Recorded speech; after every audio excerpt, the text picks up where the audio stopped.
Good morning. Good morning. Welcome to First Universalist Society in Franklin.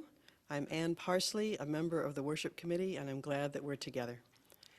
As we gather this morning, I hope you find solace and rest, rejuvenation and connection, a moment of peace and the strength to carry on. Wherever you've been this week, whether your heart is light or heavy, whoever you are, whoever you love, be present and welcome. If you're visiting with us this morning, we're especially glad you're here. Please take a moment to sign our guest book in the foyer or our virtual guest book online, and you'll find the link in the chat. And please join us after the service for snacks and coffee in the Fellowship Cafe, or stay a while to chat on Zoom. And now let's join our hearts and minds together as we gather for worship.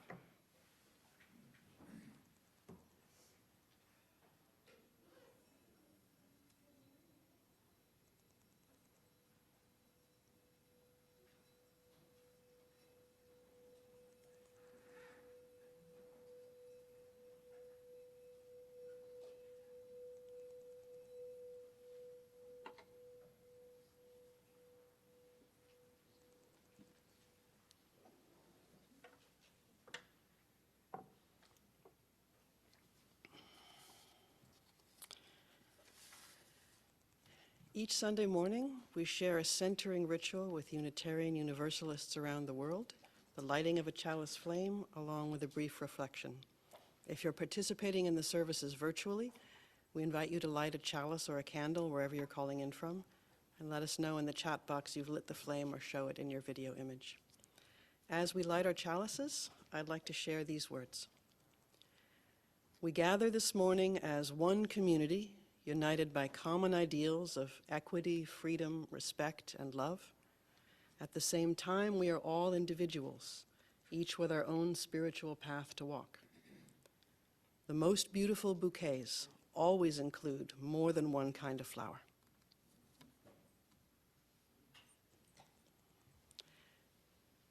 Now, please remain seated and join us in singing our unison affirmation, and you'll find the words on the inside cover of the gray hymnal if you don't know them.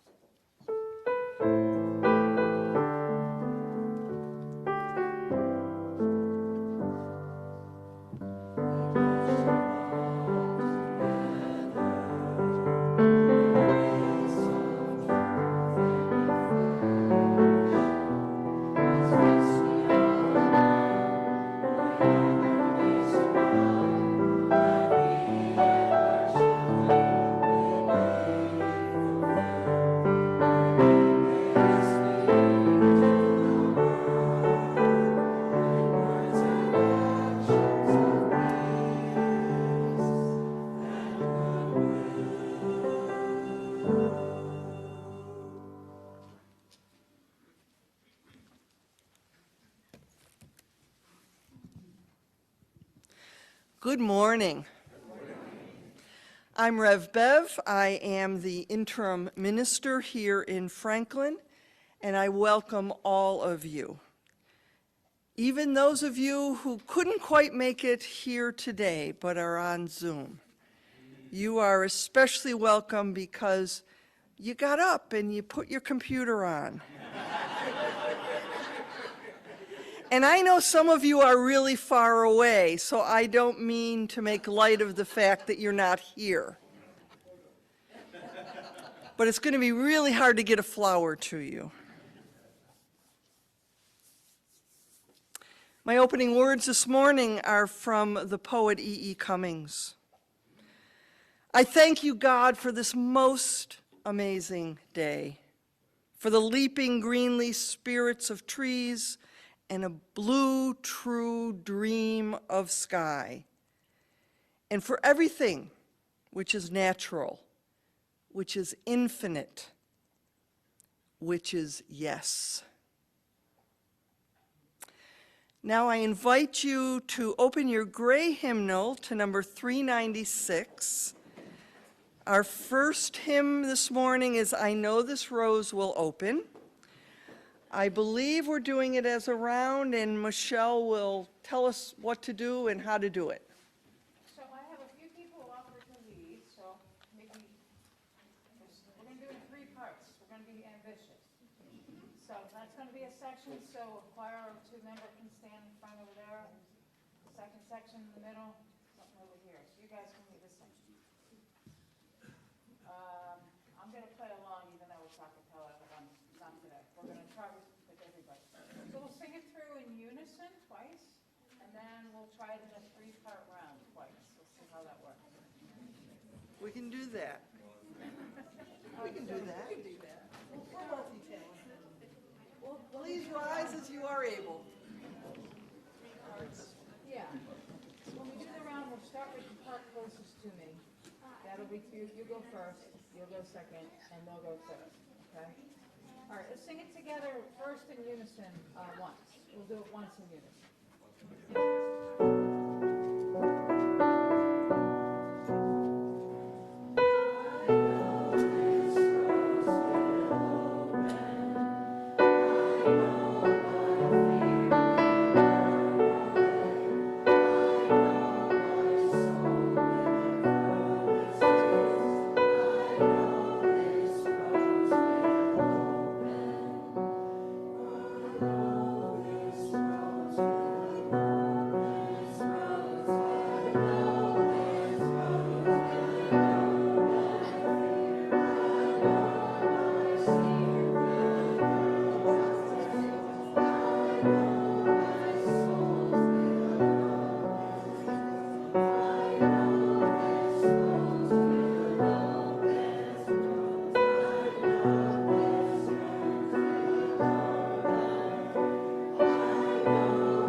That was so well done. I know this row is well open. Is it my turn? It is your turn. But first I have something to say. I invite the children to come up and put your flower in this special vase. I think it's for somebody special. Who's it for? It's for Sarah? Sarah, this vase is for you. Oh, it's for Diana. Why do we have a special vase for Diana? Because it's her last day. It's her last Sunday service with us. It's not her last day, but it is her last Sunday service with her. I'm making her work to the very end. But it is the last time that she's going to be here doing the Time for All Ages, which I so rudely took the microphone away from her when she was about to do that. But I thought we should do this first. Yeah, you can just get me a little off center, right? Like right before I tell my story. Wow, flowers to the right of me, flowers to the left of me. How lovely, beautiful people in front of me. So I'm Diana Testney, and I'm the Director of Religious Education, and I am your Director of Religious Education until the end of this month. So if you need to talk about anything, you can always call me. My email will still work until the end of the month, but this is my last Sunday service with you. Although I have a feeling, when I was looking around this room, I'm like, I will come here again, but just not for a while. I did say in the e-messenger, it is the policy that I need to really step away for about a year, and that's to give you all the opportunity to experience something new, right? And for my relationship with you to change so that when I return to you or make another connection, I am in a different space. No longer your professional DRE, but somebody in a different role, right? So that has to shift for a while. So it is a goodbye of a sort today, but it is not a goodbye forever, I do not think. I don't ever believe that there's ever goodbye forever, right? because we all meet each other again. So I wanted to tell you a story today. I was like, oh gosh, it's my last one. What on earth? I have to do something amazing, right? And that makes it pressure and it's hard. But I was thinking about one of my favorite stories, and some of you all know that one of my favorite stories is called The Little Prince, and it was written by a gentleman named Antoine de Saint-Exupéry. He was a pilot and used to fly old-fashioned biplanes, like the kind of planes that have two wings, right, from long ago, and a propeller. And in the story of The Little Prince, he tells it like an I story. He tells it in the first person. For those of you who know, that's a story that says, I did this, I walked down the street, I looked in the box and I saw a little mouse, right? So he tells it and almost like it's a real story, like it's something that happened to him. So you wonder, did this really happen to him? And the story starts out where he is his plane has broken down in the desert. And he's far from any buildings or anybody who could fix his airplane. And he only has a little bit of food and water. And so he's trying to fix his airplane in the middle of the desert. And suddenly, one evening when he's working on his airplane, he hears a voice out there in that wilderness that says, if you please, could you draw me a sheep? What a weird thing to hear. And he turns around and there is a little boy there. And the little boy says that he came from a star, an asteroid, and he came down to Earth because he was looking for answers to some questions that he has. So the story goes on from there. One of the most important parts of the story occurs when the little prince meets a fox. And the fox says to him, I'm wild. I'm not a domesticated tame fox. But if you tame me, then we will be special to each other.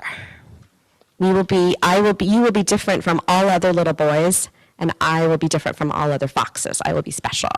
We will be special to each other. And the fox says, will you please tame me? Will you please make me tame? And the prince says, I'm not going to be here forever. I have to go back to my asteroid. I have things that I need to do. If I tame you, then that will be sad because we'll need to say goodbye to each other at some point. And the fox says, no, because if you tame somebody, when you have a relationship with them, you see the world differently because of them. For example, he said, that wheat field down there, I don't eat bread, so the wheat field means nothing to me. It's yellow. It's just a wheat field. It means nothing. But you have yellow hair. And so if we become friends, then every time I see the wheat field, I'll think of you. And that will make me happy. And that will make something in the world that previously meant nothing to me mean something to me. And my world will be bigger and better and richer. So the little prince does tame the fox. And then it's time for him to go away. And the fox says, as we knew he would, the fox says, oh, I will be sad. And then the prince says, well, it's your own dang fault. I told you this would happen. I told you you'd be sad. I told you that it would not, we would have to say goodbye at some point. And the fox said, but you remember what I told you. Now it's all about the color of the wheat fields. The wheat fields. Right, Leonard? You're like, what's a wheat field? It's like grass, it's yellow, like your hair, kind of. Yeah, your hair is the color of wheat. So we can remember the wheat fields and Leonard's hair. So he said, the world has changed for me. So you all are like, we've tamed each other by our association with each other. You never forget a person that you have tamed or a person that you have a relationship with who's touched your life. Hopefully my work here has touched your lives. It's touched your presence here, listening to my stories every week has touched my life. And so then we will always have each other with us wherever we go. Just like when we take these flowers away, you'll all take a flower, everybody brought a flower, take a flower, then you carry that community, our community with you wherever you go. Even when the flower is gone, you still have it with you forever. So thank you so much for my beautiful flowers that I will keep in my heart even when the flowers themselves are gone. I will always remember all of you. Thank you. And we're not going to sing you out because we're going to stay here in the service so that we can all do the flower service together. All right, blessed be.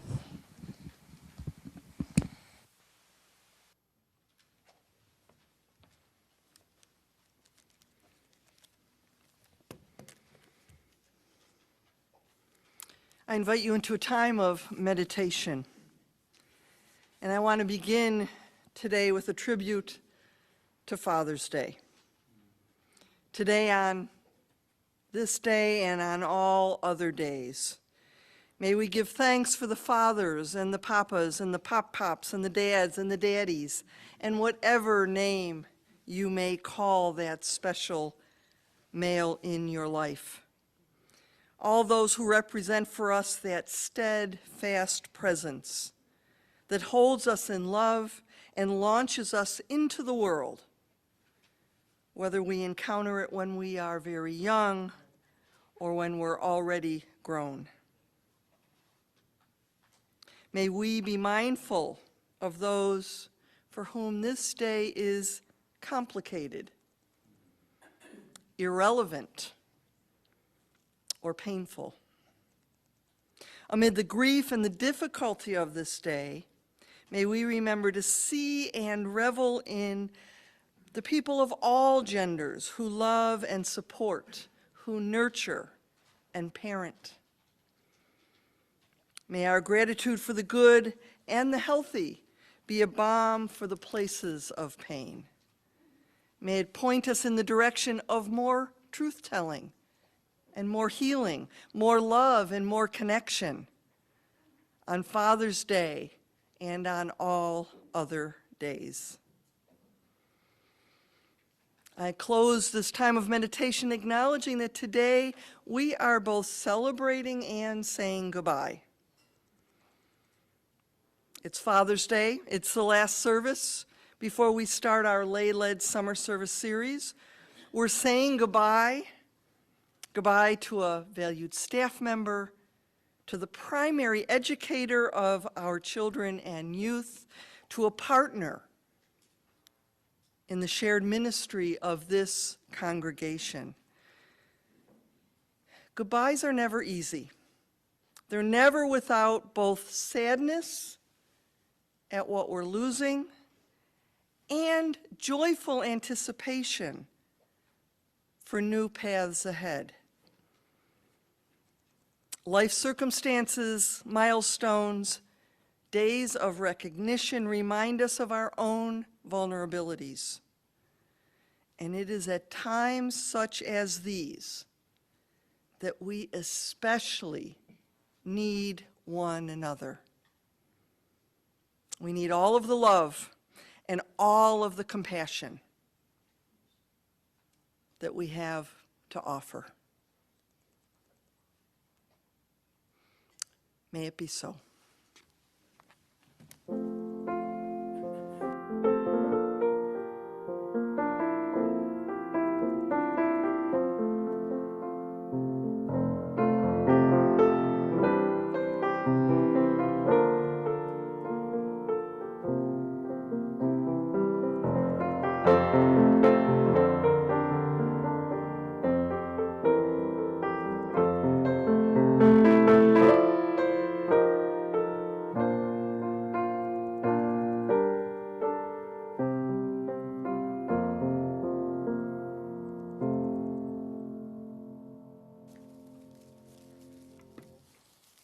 I'm going off book for a minute. Don't panic, Rev Bev. I realized that I was trying to do too much when I was up here before. I wanted to acknowledge today the teachers who have been working with your children this past year. Last year, we ran a religious education program where we were in a large group, usually with me and another helper, every other Sunday. But twice a month, the children were in small groups. One group with me and another group with Pat Slovacek. And Pat was here faithfully every single Sunday that she was assigned to teach. She took up the Tapestry of Faith curriculum that was what the RE committee had decided that we were going to teach, and looked at the lessons and adapted them and went to the library and got her own books and brought in her own Legos and planned her own activities. And the children had a great time with her. Did we not? Yes, those of you who were in her group? So I wanted to acknowledge her today. There's so many other volunteers that I could thank. You know who you are, but she especially was our lead teacher. Aside from me, she was your religious educator last year. So I wanted to acknowledge her and thank her. Here are some candles that I brought for her. When you light them, Pat, know that you're a light. You were a light for our children. So please come up and be.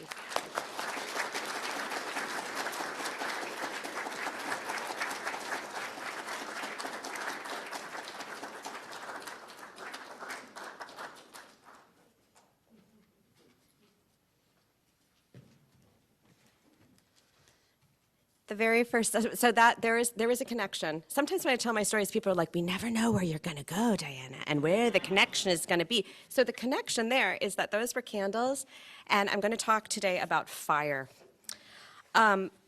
This is the time of the brightest sun, when the sun is at its zenith, and that fiery energy is so right with us during this time of year. Interestingly, when I first came to you as your DRE, it was winter. It was the middle of winter. So I started with you the weekend after Thanksgiving was my very first Sunday, and you all were busy preparing for the winter solstice service pageant. And then right after that, we went outside in the grove, and we worked with Barbara Asplin Wolf, and we were learning how to light fires. Do you all, is there anybody here who remembers that? Maybe you do, Julia, yes. All right, yeah. Oh, yes, okay, Magnolia was there. Remember, everybody wanted to learn how to light the match.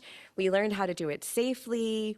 So I was thinking about that and thinking about this time of fire, and this reading came to my mind, and I wanted to share it with you today. What makes a fire burn is space between the logs, a breathing space. Too much of a good thing, too many logs, packed in too tight, can douse the flame almost as surely as a pail of water would. So building fires requires attention to the spaces in between, as much as to the wood. When we are able to build open spaces in the same way we have learned to pile up the logs, then we can come to see how it is fuel and the absence of fuel together that make fire possible. We only need to lay a log lightly from time to time. A fire grows strongly because the space is there, with openings, in which the flame that knows just how it wants to burn can find its way. As we step into the spaciousness of summer, may this space cause our fire to burn ever brighter. So may it be.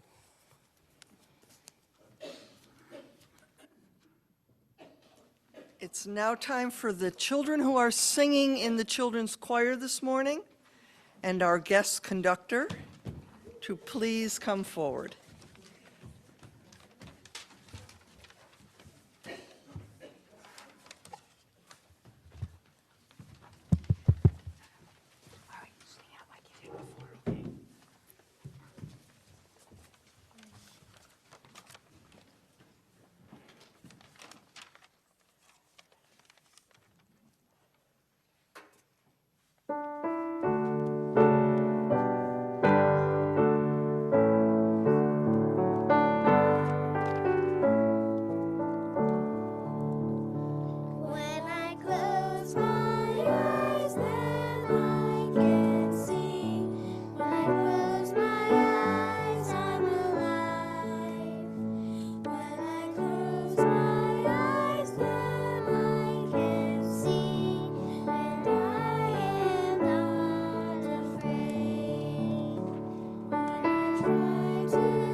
I'd now like to invite Caitlin McDonald and Sarah Allegretti to come forward.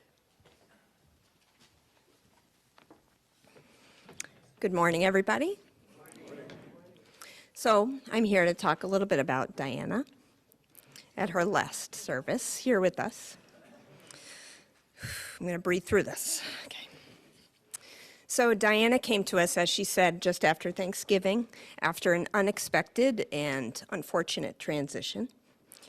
We had a lot of sad kids at that time, and when she walked in the door, her gentleness, her spirit immediately lifted us up.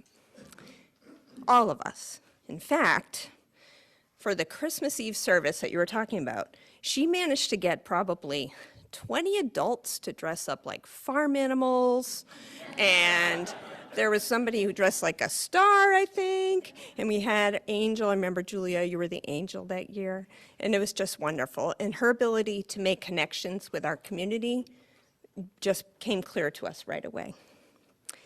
Oh, there was one service, too, where Carolyn Barthel dressed like a worm and squirmed across the floor. So, Diana, if you can get that to happen, then I'd say you can do just about anything. So when I think of Diana, I think of gentleness. I think of her constance. We went through many transitions in the time you were here. We dealt with COVID. We dealt with the minister leaving us. There was a lot going on, and she was always there. She was there with us on the Zoom screens, Chalice Camp, masks on, masks off. She's been there for us. She's also been flexible.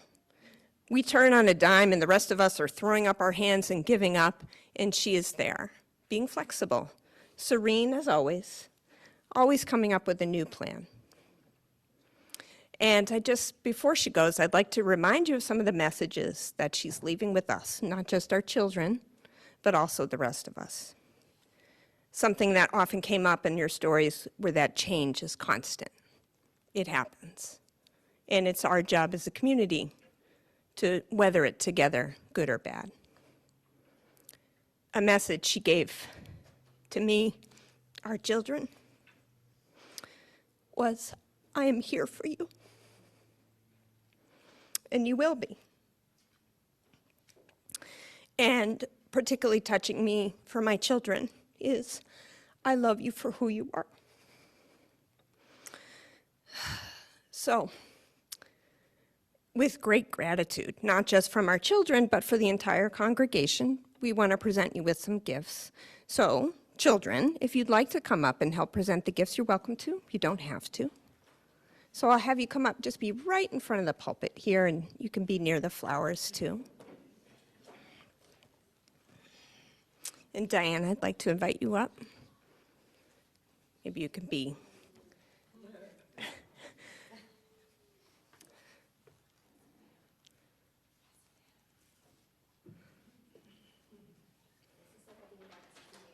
Yeah.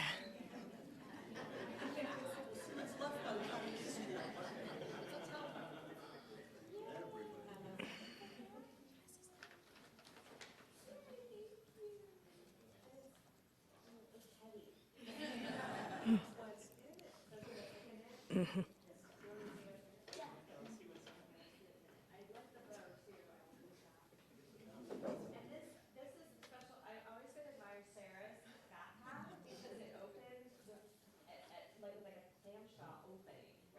Mm-hmm.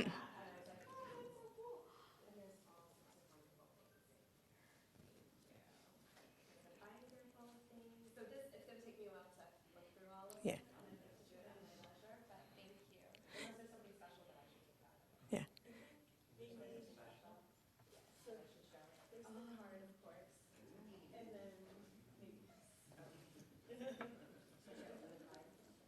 So the binder has letters and artwork from all the kids. And then in this folder,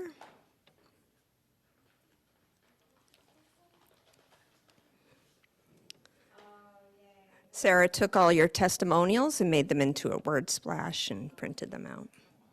This is going to be so helpful for me. You know, when you're an educator, you're always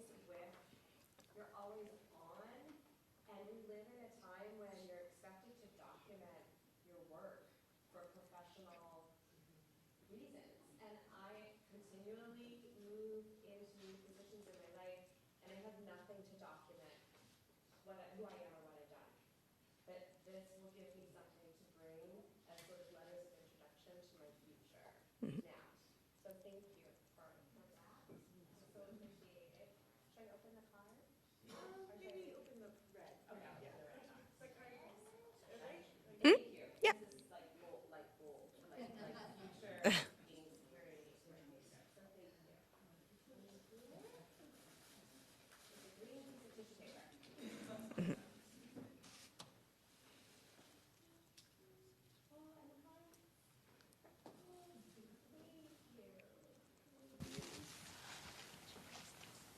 Green piece of tissue paper. Bracelets for me that the children made. Thank you. Handmade. I am very grateful for the love and support of this community, and I will miss you all. Thank you.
Note to self, do goodbyes like that at the very end of the service.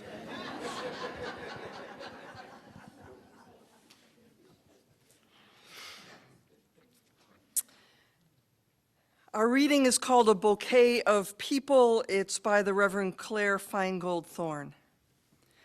Let us give thanks for a bouquet of people. We give thanks for children.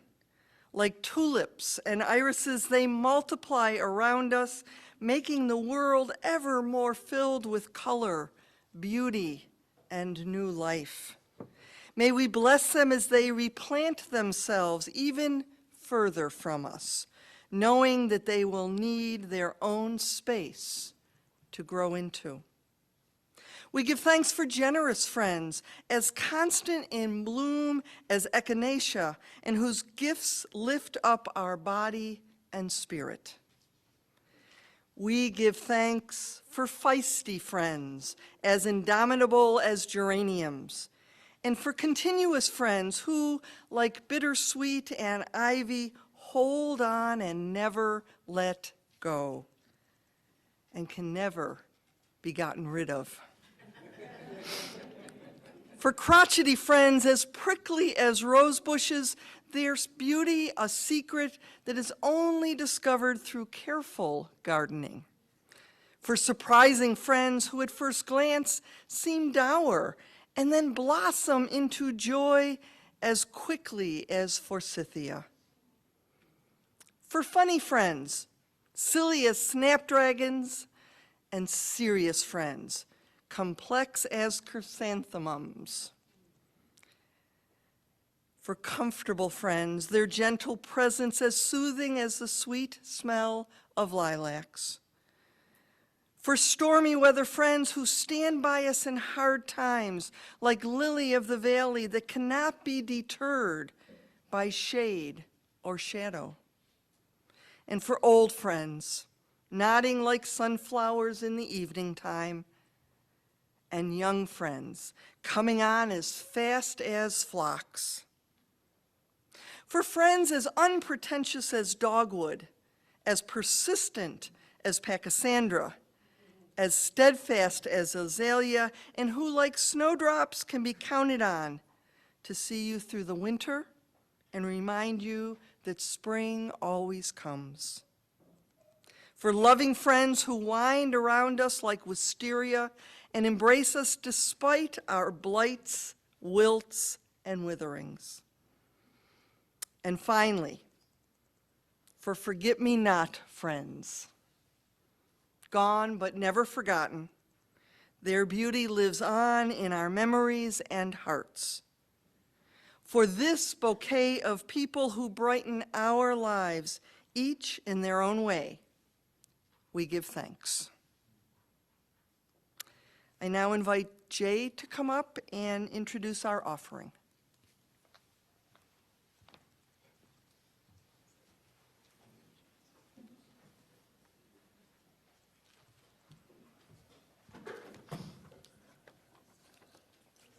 Good morning. I'm Jay Rafferty, the chair of the Stewardship Committee at FUSF. I'm pleased to be here as we gather on this Sunday to celebrate our annual flower celebration as this church year draws to a close. In recent weeks, we've seen many sunny days which have helped support bountiful growth of green trees and bushes, and yes, many hues of beautiful flowers as we transition into the beginning of summer. In the weeks ahead, we'll experience lay-led services which will explore our Unitarian Universalist values. During this past year, we've seen strong growth in our membership and have just recently elected an updated board of trustees which will build on that progress as FUSF embarks on the search for a new settled minister. I hope this service will remind you of what attracts you to FUSF as we hear inspiring words from the pulpit and meet with other members of our beloved community after service at the Fellowship Cafe. In order to continue the work of FUSF, I invite you to make a contribution. You can do this by going to the FUSF website and clicking on Give, which will bring up the Tithely app on your phone or computer to make electronic donations. Alternatively, you can send a check in the mail to the FUSF treasurer at the Meeting House address. For those of you in the sanctuary, you can add your contribution as the offering plates are passed. Thank you for your generosity. This morning's offering will now be received.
The title of the reading is These Flowers, but the author is unknown. We use flowers in our ceremony this morning to help us symbolize the love that is hidden deep inside us. Flowers are beautiful, and so are the feelings of love among people. Their beauty cannot be measured, and neither can the feelings of people be measured. Their life is short, but new flowers will replace the flowers that die, and new love can come into our hearts. The closed bud is for the new babies who have joined us this year. Last year, these babies did not exist. This year, they're here among us. Before they could lift a hand, they learned to smile. Before they could speak, they learned to love. If we help them keep this love in their hearts, they will pass it on to others many years in the future. Some flowers represent the people living all over the world. Maybe we will never see them face to face or touch their hands, but we can still warm our hands on their hearts because we know that their hopes are like our hopes, their pain is like our pain, their love like our love. These flowers were brought here today, each by a different person, and put together in these vases. They stand for all the people here today. These flowers, so lovely today, will fade tomorrow, but the love among us will go on and on. We know one another. We know what is in each other's hearts, and we have brought our flowers and our love to brighten our sanctuary and gladden our hearts.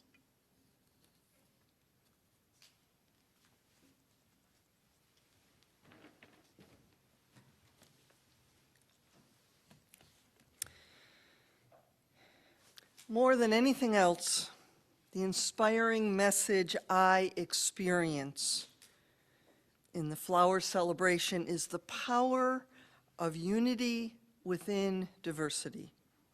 Each individual flower is unique and beautiful.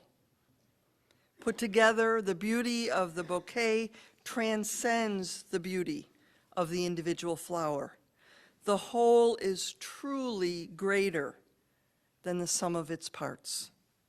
And like the vibrant splash of color you see, we know ours is a faith that celebrates a theology large enough to hold us all.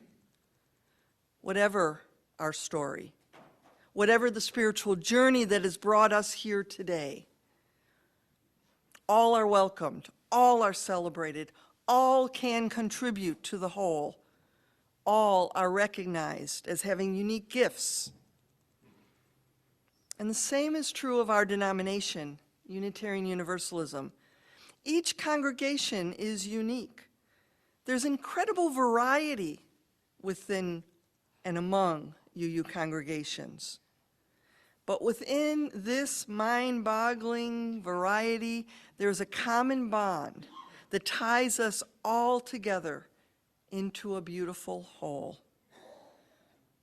And because of that, we are better together. We are stronger together.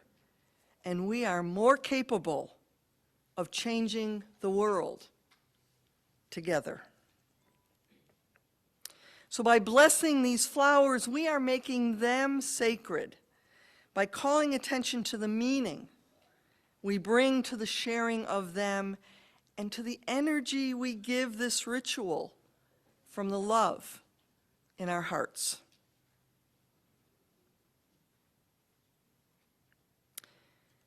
These are the words of the originator of this flower celebration,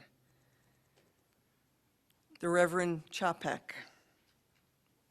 Infinite Spirit of life, we ask your blessing on these flowers, messengers of fellowship and love. May they remind us amid diversities of knowledge and of gifts to be one in aspiration and commitment to noble causes. May they also remind us of the value of companionship and cooperation, of doing and sharing alike. May we cherish friendships as one of the most precious of gifts. May we not let awareness of another's talents discourage us, but may we realize that whatever we can do, great or small, the efforts of all are needed to do good work in this world. Amen, and blessed be.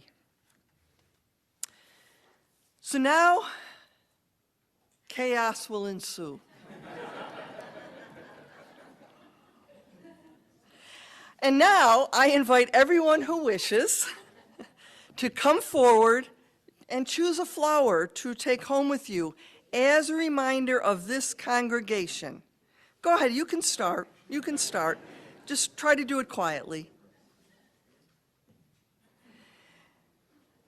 These flowers are a reminder of this congregation, of our diversity, of our connection. And if coming forward does not feel safe for you, for whatever reason, I invite you to raise your hand and someone will bring a flower to you.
I invite you now to pick up your soft-covered teal hymnal. Our closing hymn is number 1064, Blue Boat Home. I invite you all to rise as you are able.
What a gathering we experienced today.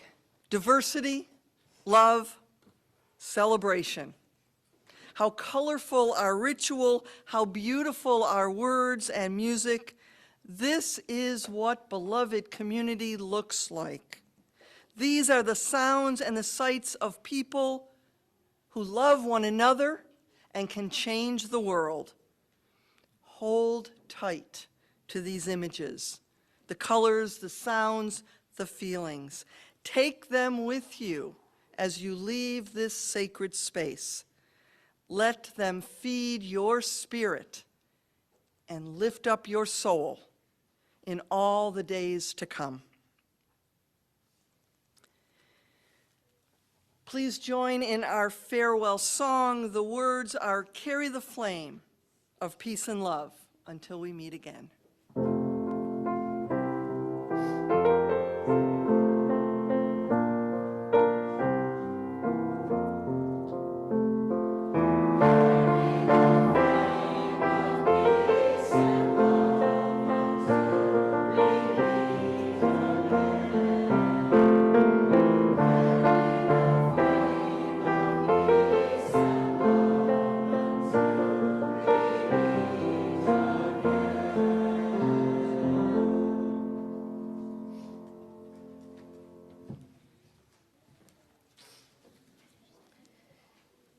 We extinguish the flame in our chalice, but not what it represents: the light of truth, the warmth of community, and the fire of commitment. These we carry in our hearts and share them with the world. Our worship has ended. Our service continues on. So may it be.